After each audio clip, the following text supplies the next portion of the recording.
नमस्कार, जय महाकाल। आप सभी का बहुत बहुत स्वागत है मेरे और आपके इस YouTube channel the revive astro में। आज हम बात करने वाले हैं हमारे पुराने धार्मिक ग्रंथों और पुराणों के बारे में। हमारे धार्मिक ग्रंथ और पुराण ये एक ऐसे बुक्स है, ऐसी धरोहर है हमारी, जिसमें हमारे जीवन से रिलेटेड सारी परेशानियों के सल्यूशंस दिए हुए हैं।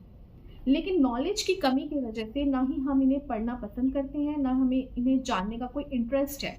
लेकिन जी हाँ, जब प्रॉब्लम आती है तब लोग ज़रूर इसकी तरफ आते हैं और उन्हें पता चल जाता है कि लाइफ में एक्चुअली में जो चाहिए वो लिखी तो यहीं पर थी, लेकिन हमें आज तक पता नहीं चल पाई।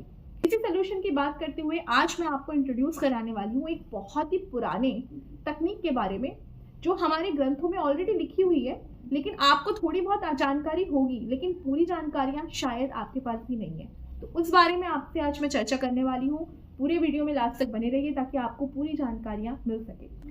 जो तकनीक की आपसे मैं बात करने वाली थी वो है यंत्रों की तकनीक, यानी यंत्र जो आपने घर में देखे होंगे। कई लोग श्री यंत्र रखते हैं, कई लोगों ने सुमेरु यंत्र रखा हुआ है और बहुत सारे यंत्र, सूर्य यंत्र आपने देखा होगा। ये बहुत कॉमन यूज होने वाले यंत्र हैं, लेकिन इसके अलावा भी लाखों तरीके के यंत्र आते हैं जो आपके जीवन की हर एक परेशानियों से आपको सोल्यूशन देने में हेल्प करते हैं। अब समझते हैं यंत्र होता क्या है और किस तरीके से ये काम करता है। यंत्र एक्चुअली में एक ज्योमेट्रिकल पैटर्न या शेप्स होते हैं जो बेसिकली आपके चक्रास से डायरेक्टली कनेक्ट होते हैं। आपके घर में आपकी एक वास्तु की एक अलग संरचना होती है, वास्तु की अलग वाइब्रेशंस होती है, आपकी बॉडी की एक अलग वाइब्रेशन होती है और आपकी कुंडली की एक अलग वाइब्रेशन होती है। इन सभी वाइब्रेशंस में जब डिसमैनेजमेंट या फिर एक अलाइनमेंट इश्यूज आते हैं, तब आपको देखने को मिलेगा कि लाइफ में हलचल चालू हो गई। आप इंटरव्यू देने जा रहे हैं, क्लियर नहीं हो रहा। आप बेबी प्लान कर रहे हैं, बेबी प्लान नहीं हो पा रहा। डॉक्टर्स बोल रहे हैं सब कुछ ठीक है, आपको कोई इशू नहीं है, लेकिन बेबी हो नहीं पा रहा। बहुत सारे क्वेश्चंस हैं जो आपके दिमाग में घूमते हैं कि फिर क्या है सोल्यूशन।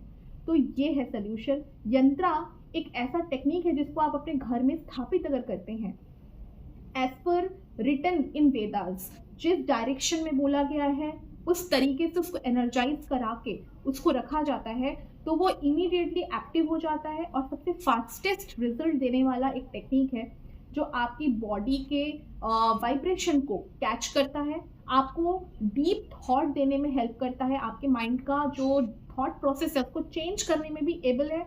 साथ में आपके जिस भी ग्रह में जिसमें भी प्रॉब्लम्स चल रही है, जिस ग्रह के अकॉर्डिंग उसको बनाया गया है, उसको भी ये अलाइन करता है, करेक्ट करता है।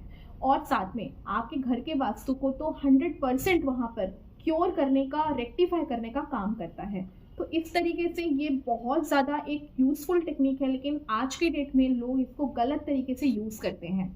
लोगों को सिर्फ पता है कि श्री यंत्र होता है, श्री यंत्र रख लो, मार्केट में खरीदने को मिलता है 20-30 रुपए में, लेके आ जाओ और रख दो।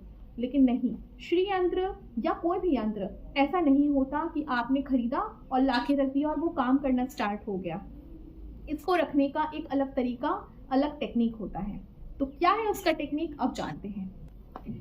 आपने सुना ही होगा जगन्नाथपुरी का मंदिर। जगन्नाथपुरी मंदिर के ऊपर जो सुदर्शन चक्र बना हुआ है वो भी एक यंत्र के जैसे काम करता है। मंदिर के ऊपर वो स्थापित हुआ है बहुत पुराने समय से, जब से वो मंदिर बना है तब से वो सुदर्शन चक्र आपको वहां मिलेगा। वो श्री विष्णु का यंत्र है और उसको उसके ऊपर स्थापित करने का एक अलग रीजन है। इसी तरीके से आपको तिरुपति बालाजी मंदिर का भी पता होगा कि तिरुपति बालाजी मंदिर सबसे रिचेस्ट मंदिर है इंडिया का। इस मंदिर की जो स्थापना की गई है, ये की ही गई है श्री यंत्र के ऊपर, यानी ये मंदिर बना ही है, उसके नीचे में श्री यंत्र लगा हुआ है जिसके ऊपर इसकी स्थापना की गई है। और श्री यंत्र हम सभी को पता है माँ लक्ष्मी का यंत्र है और ये कहीं ना कहीं आपके फाइनेंशियल लेवल को बहुत ज़्यादा हाई करता है। इसकी वाइब्रेशन एनर्जीज इतनी स्ट्रॉन्ग है कि यहाँ पर जाने वाले लोगों ने अपनी टेस्टिमनी दी है कि यहाँ पर जाके आपके पॉकेट में जितनी पैसे हैं, आपके बॉडी में जितनी ज्वेलरीज है, आप अपने आप निकाल के वहाँ दे देते हैं। जैसे कि श्री यंत्र का अपना खुद का एक मंदिर है हिमाचल प्रदेश में, जो कि श्री यंत्र के नाम से प्रसिद्ध है, इसकी पूजा की जाती है। इस तरीके से मंदिरों में हर जगह में आपको यंत्रों की स्थापना दिख जाएगी। तो जो यंत्र होते हैं, यंत्रों की स्थापना किस तरीके से की जाती है ये आप समझ लें, क्योंकि बहुत गलत तरीके से यंत्र रखे जाते हैं घर में, जिसका बहुत ज़्यादा नेगेटिव इम्पैक्ट आपको अपने लाइफ में देखने को मिल सकता है। सबसे पहले बात करते हैं यंत्र कौन सा खरीदना है। यंत्र कौन सा खरीदना है, इसका सिलेक्शन सिर्फ और सिर्फ एक अच्छा एस्ट्रोलॉजर ही आपको दे सकता है। आपको रैंडम कोई भी इश्यूज है और फट से आपने कोई एक यंत्र ले लिया, वो आपको तुरंत कनेक्ट नहीं कर पाएगा, या हो सकता है आपको इफेक्ट ही ना दे जो आप इंटेंशन से उसे रख रहे हैं। तो जब भी कोई भी यंत्र स्थापित करना हो, आपका घर का वास्तु, आपकी कुंडली और आपका ऑरा, ये सारी चीज़ों को चेक करने के बाद ही आपको बताया जा सकता है कि आपको कौन सा यंत्र सूट करेगा। जैसे कि मैंने आपको बताया, लाखों यंत्र होते हैं, अगर हम कैटेगरीज में जाते हैं लाखों यंत्र होते हैं, लेकिन आपको कौन सा यंत्र सूट करेगा वो डिपेंड करता है आपकी खुद की कुंडली के ऊपर। तो इसे चेक करवाने के लिए एक अच्छे एस्ट्रोलॉजर से कनेक्ट ज़रूर करिए, तभी आपको पता चल सकेगा कि कौन सा यंत्र घर में स्थापित करना है। दूसरी चीज़ है कि यंत्रों की स्थापना कैसे करना है। अगर आपको यंत्र पता चल गया कि कौन सा यंत्र है, तो स्थापना कैसे करें। अब लोगों की गलती ये है कि लोग थोड़े पैसों को बचाने के लिए ऑनलाइन प्लेटफॉर्म से खरीद लेते हैं कोई भी यंत्र और उसे लाके अपने घर में रख देते हैं, लेकिन इस तरीके से यंत्र कभी नहीं काम करता, क्योंकि यंत्रों की एक अलग ऊर्जा होती है और उसे एक्टिवेट करना बहुत ज़रूरी होता है। एक्टिवेशन का तरीका बहुत डिफरेंट है, और एक्टिवेशन के तरीके से भी ज़्यादा इम्पॉर्टेंट है कि कौन सा इंसान इसे एक्टिवेट कर रहा है। इसे एक्टिवेट वही कर सकता है जिसकी खुद की सारी कुंडलिनी जागृत हो, जिसकी पूरी ऑरा पॉजिटिव हो, और जो मेडिटेशन लगातार और हर रोज करता हो। विदाउट मेडिटेशन, विदाउट कुंडलिनी जागृत, या जिसे चक्रास ओपनिंग बोलते हैं, उसके बिना ये सिद्धि नहीं की जा सकती। इस यंत्र को सिद्ध करने के लिए या जागृत करने के लिए आपको ऐसे ही इंसान से कनेक्ट करना चाहिए जो इसी प्रोफेशन का हो और उसका पूरा एक एक्सपीरियंस हो इसे जागृत करने का। इसमें मंत्रों की सहायता ली जाती है।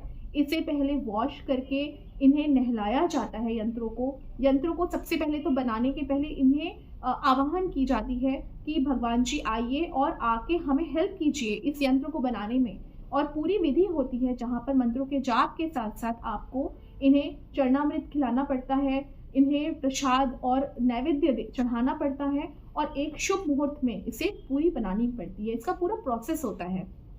तो कभी भी कोई भी यंत्र रैंडम लाके घर पे ना रखें। अब जो सबसे इम्पॉर्टेंट बात है कि यहाँ पर कौन से चीज़ों के लिए कौन सी यंत्र काम करती है, लाखों एग्जाम्पल्स को यहाँ डिस्कस करना नॉट पॉसिबल, लेकिन आज हम मेन 5 पॉइंट्स के ऊपर बात करेंगे जो सबसे ज़्यादा इफेक्टेड है दुनिया में। वो है हेल्थ की, वेल्थ की और रिलेशनशिप की। ये 3 चीज़ें सबसे ज़्यादा इफेक्ट होती हैं हमारी। तो अगर हेल्थ वाइज आपको बहुत ज़्यादा प्रॉब्लम हो रही है, लाइक आप फिजिकली बहुत ज़्यादा अनफिट हैं, फिजिकली आप फिट नहीं हो पा रहे हैं, बहुत ज़्यादा एक्टिवेट नहीं हो पा रहा आपका बॉडी, आप बिल्कुल लेजी फील करते हैं हमेशा, तो मंगल यंत्र आपके लिए सूट करेगा। दूसरा यंत्र जैसे कि आपको करियर में हेल्प करे, जैसे कि नौकरी नहीं लग रही, प्रमोशन नहीं हो रहा, जॉब नहीं मिल पा रहा, जॉब में एक अच्छा नाम या सुयश नहीं मिल पा रहा, आपके ऊपर ब्लेम्स बहुत लग रहे हैं, इन सभी चीज़ों के लिए सूर्य यंत्र आपको बहुत हेल्प करने वाला है। अगर कोई इंसान बहुत डिप्रेशन में रहता है, मेंटली बहुत ज़्यादा अनफिट फील करता है और हमेशा एक लगता है कि यार कोई तो मुझे सपोर्ट कर दे, कोई मेरे साथ दे दे, लेकिन कोई आता नहीं है साथ देने, यहाँ पर ज़रूरत है आपको चंद्र यंत्र को यूज़ करने की। लेकिन मेरा बात याद रखिएगा, फिर से कुंडली ज़रूर दिखवा लीजिएगा, क्योंकि चंद्रमा किस पोजीशन में है that is also a very important thing for you. और लास्ट बट नॉट लीस्ट, आपके रिलेशनशिप। अगर आपके घर में डिवोर्स केस चल रहे हैं, अगर आपकी सोलमेट के साथ आपका बन नहीं रहा, अनबन चलती रहती है हमेशा, या फिर आपको ऐसा लगता है कि घर में हमेशा कलेश का माहौल बना रहता है और रिलेशनशिप बहुत ज़्यादा डिस्ट्रॉय हो रहा है आज के डेट में, तो यहाँ पर ज़रूरी है अपने शुक्र यंत्र को स्थापित करने की, शुक्र यंत्र को एक्टिवेट करने की, ताकि आपकी लाइफ में एक अच्छा सा प्यारा सा एक रिलेशनशिप मेंटेन हो सके। तो इस तरीके से आप अपने घर में यंत्रों की स्थापना करके एक गुड वाइब्रेशन क्रिएट कर सकते हैं, अपने घर में एक अच्छी एनर्जीज को ला सकते हैं और साथ में अपनी कुंडली के अकॉर्डिंग अपने ग्रहों को भी अलाइन कर सकते हैं। तो अगर आपको मेरा वीडियो पसंद आया होगा तो please subscribe, like and share my video, और साथ में नीचे दिया हुआ नंबर आप ही के लिए है, आप बिल्कुल हमसे कनेक्ट कर सकते हैं ताकि आपको हम सही सुझाव देके आपकी लाइफ को और बेटर बना सकें। नमस्कार।